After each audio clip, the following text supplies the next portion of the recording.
Okay, 6 cases of water story. Take 1 and action.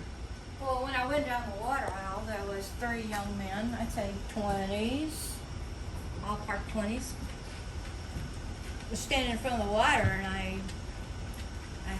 said, "Excuse me," and they shuffled to the side a little bit. What does that mean? That means speak louder. Okay. We have an air conditioner on right behind you. And anyway, so they moved over like 3 feet, and I loaded up all that water, and they didn't look at me, because if they looked at me, I may ask them to help. And So 3 young men in their 20s Yeah. turned their back on Yeah, a they- gray-haired old lady. well, they stopped talking and started looking at their phone when they were having a conversation. So I'm pretty sure they didn't want to.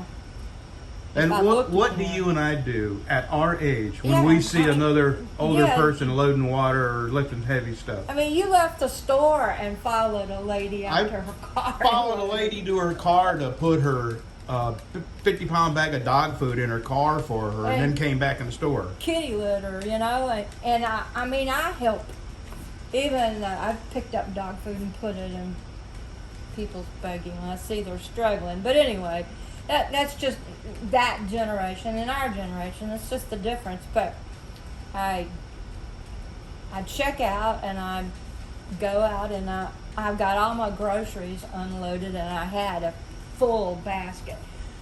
So I'm in the back of the pickup unloading the water into the back of the pickup, and this man, I would say probably in his 40s, maybe, I don't know, he comes up and says something cute like, "Found a lot of water there, stocking up," you know, and I chit-chatted for a minute thinking, well, if you're going to talk to me, you know, at least help out. But you know, he starts saying stuff to me about the water, and then he says to me, "When you're done," meaning when I got through unloading all my water, he would take my buggy.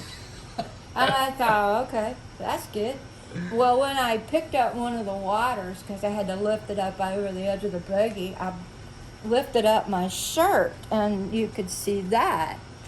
And he says to me, I'd already told him that, well, we don't drink the water. We live in Wascom. We don't drink the water. The water over here is horrible. And he says, when my shirt lifted up, he said, "Hey, do you know so-and-so over there in Wascom?" And I said, "No, I've been living there 4 years. We don't know anybody. Nobody's friendly. I don't know anybody's name." And he said, "Well, there's a guy over here that he used to wear a gun on his hip all the time. We called him Cowboy." And I said, "Yeah, well, I bet there's a whole lot more of them wearing a gun on their hip. A whole lot of more cowboys over there, don't you think?" And I knew when he said that he seen my gun on my waistband. So, yeah, he popped off about my gun. This is you can carry open or concealed in Texas without a permit. So whatever's fashion and whatever matches your outfit of the day. Yeah. Well, I don't care, you know. If somebody sees it, I'll just tell them, "Yeah, well, I'm constitutional carry, and I'm protecting myself." And Okay, maybe and the reason I was not here to load that water is I have been having such excruciating shoulder pain that she was not willing to wait around for me this morning while my pills kicked in. Well, So, I was the only person in Walmart, and the people that were in Walmart, they were buying 3 or 4 things. I was the only one pushing around a full buggy of stuff, but we only go once a month. It's been exactly 1 month since we've been to Walmart, and so 12 times a year is not so terrible.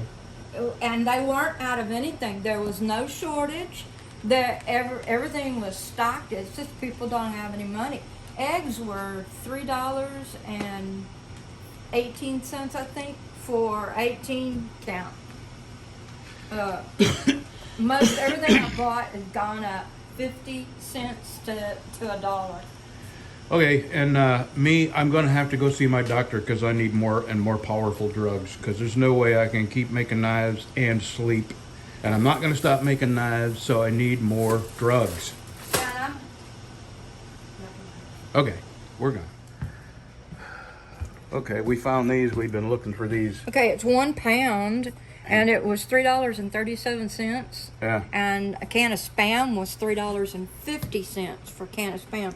And that's cheaper than a can of Spam. Right. Isn't that amazing? And it's good to 2027. Yeah. Yep, there it is. Huh. I believe you. Okay, they had 8, and I bought 3 of them. So, right now, there's 5 of them at Walmart and Marshall. Run over there. All right, we're going to Sam's in Bossier City now. Now it's time to change our little 380s out and put the 30-round mags in the Glocks and head through Shreveport over to Bossier City.